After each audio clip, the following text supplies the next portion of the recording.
અખાત્રીજ એટલે કે અક્ષય તૃતીયાનું પવિત્ર મુહૂર્ત છે। આ શુભ દિવસે ગુજરાતભરના ખેડૂતો નવા કૃષિ વર્ષના શ્રી ગણેશ કરતા હોય છે।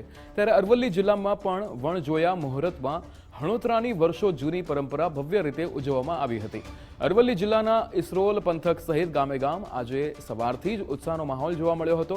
ખેડૂતોએ પોતાના પરંપરાગત ખેતીના ઓજારો અને હળની સાફ સફાઈ કરી પૂજન કર્યું હતું।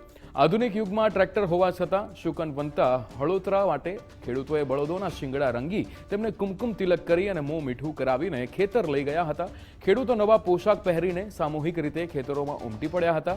ત્યાં હળ અને ટ્રેક્ટર ચલાવીને ખેતરમાં ચાસ પાડવામાં આવ્યા હતા।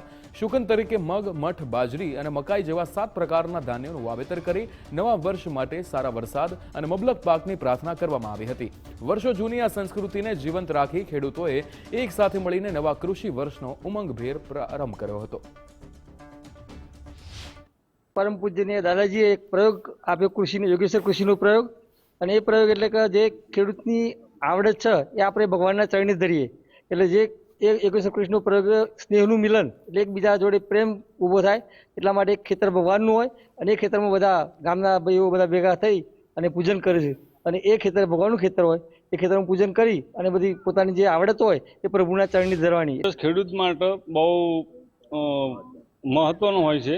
એમાં ખેડૂત લોકો બધા ગામના મળી સાધ્ય પરિવાર ભેગા મળી જૂથમાં મળીને હળોતરાનું એક આગોતરું આયોજન કરતા હોઈએ છીએ। એમાં 7 ધાન્યને ભેગા કરીને ધરતી માતાને પૂજન કરી અને એમાં ધરતી માતાને અર્પણ કરીએ છીએ કે આવનારું વર્ષ અમારા માટે શુભદાય લાભદાય રહે અને સારું નીવડે એવી ભગવાનને અમે પ્રાર્થના કરીએ છીએ। અખાત્રીજના દિવસે અમે શુભ મુહૂર્તે આ દર વર્ષે કરતા હોય એમ કરીએ છીએ। 7 દાન અનાજ ભેગું કરી ઘઉં, મકાઈ, બાજરી, જવ જે તે 7 અનાજ ભેગું કરી અને અમે આ મુહૂર્ત કરતા હોઈએ છીએ। દર સાલ અમારું વર્ષ